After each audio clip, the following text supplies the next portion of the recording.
Yeah, so I wanted to let this topic breathe for a few days before we dove into a video about it. And I know that kind of goes against my own protocol, like, hey, part of the reason this has become my full-time job is because I like to read, respond, and react to things that happen as they happen.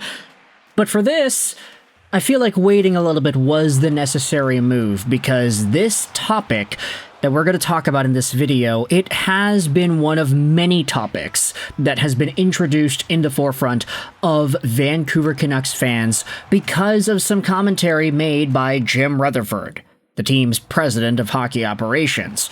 We've been talking about this over the past few weeks, but it seems like Jim has been doing some sort of a press tour.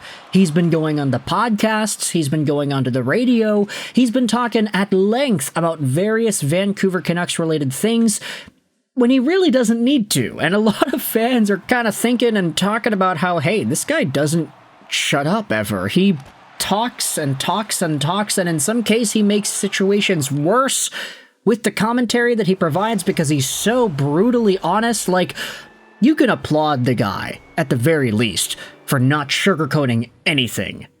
But with brutal honesty, especially in a public-facing, fan-servicing sports environment, there are some criticisms that can be tossed the opposite way if you say certain things at certain times. This just happens to be one of those, because earlier in the week, Jim Rutherford sat down with Stephen Brunt on the Up Close show on Daily Face-Off. And there was a clip making the rounds on social media of what Rutherford said about ELIAS Pettersson and J.T. Miller. The full interview is going to be linked in the description. It's on YouTube. And transcribing just the small clip that Canucks Army posted about on Twitter, this is what is said. The question was tossed out to Rutherford on if he's dealt with something more difficult than this Miller-Pettersson situation as an executive. He said no. The challenge in Carolina with moving an NHL franchise in a 5-month period to a place that wasn't expecting us was a major, major challenge. But it wasn't the challenge that we had here. You can talk many different ways about the whole thing. I don't point the finger at Miller. I don't point the finger at Pettersson. There was a lot of things going on there around that affected other people. The fact of the matter is, we won our division the year before, with those two players, and we knew there were issues, but there was no reason to make a change when you can win your division, when the coach and the general manager and everyone else figures out a way to keep it on the rails. But then, for whatever reason, the very first week of the past season, it went off the rails, and everybody worked hard on it, and it got to a point where we all knew that something had to change. And this is where we talk about some of the semantics about it all. Because folks on social media have been debating and talking about whether or not Rutherford and Alvin kept the right guy, whether or not Miller was better than Pettersson and they should have kept him instead, and whether or not the potential of Pettersson outweighed the immediate right-now production of Miller, etc., etc. It's a philosophical debate, and I think it's really split down the middle, at least just based off of my perception of a fan living in Vancouver here. I mean, I got a lot of friends. Yeah, surprising, right? But I got a lot of friends, and a lot of these friends are Canucks fans, and I have various folks from various strokes commenting to me about their own opinions, and it just seems pretty down the middle. I have heard arguments and pleas for both sides. Some of my folks like ELIAS Pettersson, and they're happy that he's sticking around.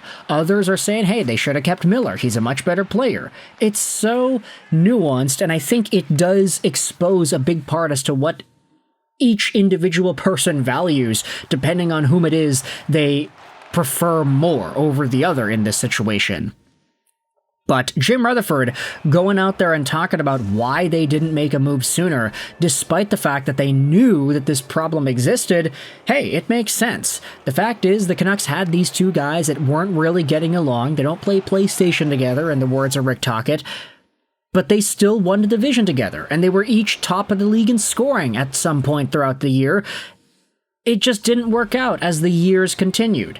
And with Miller being in shape, we already heard that he was super in shape and he was on the peak of his fitness heading into training camp last year. Pettersson absolutely was not, because he had an injury, and Rutherford finally confirmed that Pettersson had that injury, so now that's the excuse. We got no reason to doubt it anymore.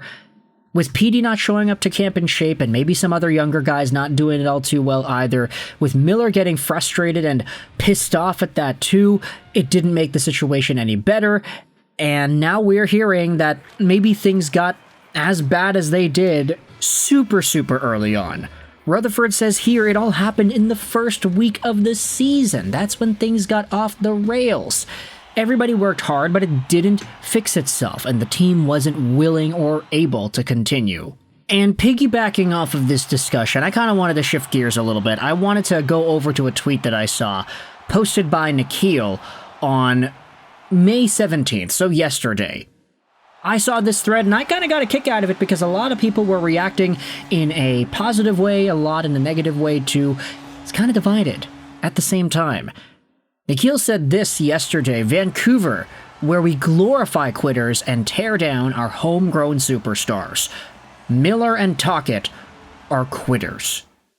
Tocchet left 4 teams. Miller left 3. Pettersson left 0. Quitters versus loyalty.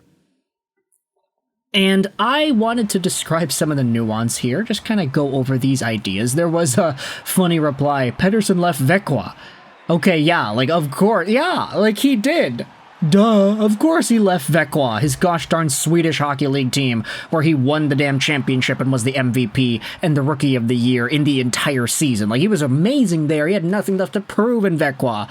Of course he left, okay, but thinking about this idea of homegrown local talent, why is it that Vancouver goes out there and puts the blame on guys like this?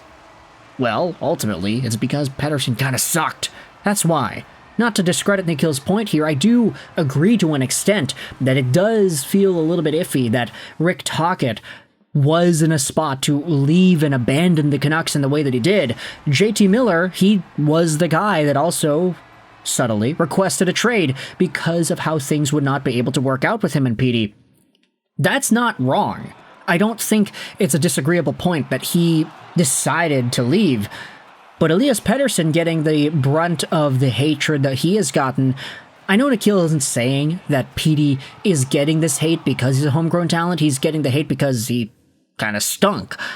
And I think that is warranted, but maybe not to the extent where a lot of folks should instead prefer JT.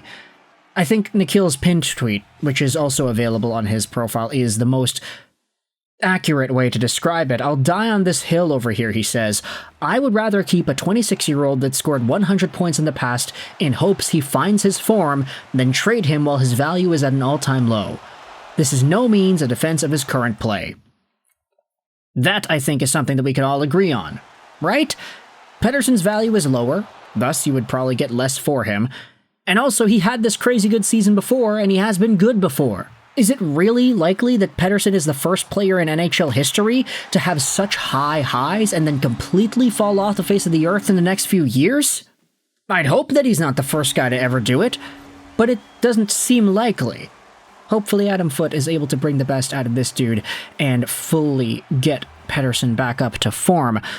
But Patrick Allvin is going to need to help him out there. Give him some supporting cast members. Let's go out there and talk a little bit more later in today's show about some guys that can help Pettersson. Let me know your thoughts in the comment section below, though, on the subject of this video. Rutherford speaking out about Miller and Petey and what went wrong.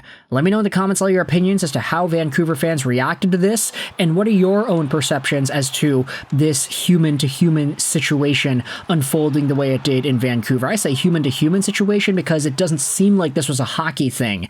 It just seemed more like a human personality bender type of situation there instead. So let me know your thoughts in the comment section below. I hope you enjoyed this video. And bye.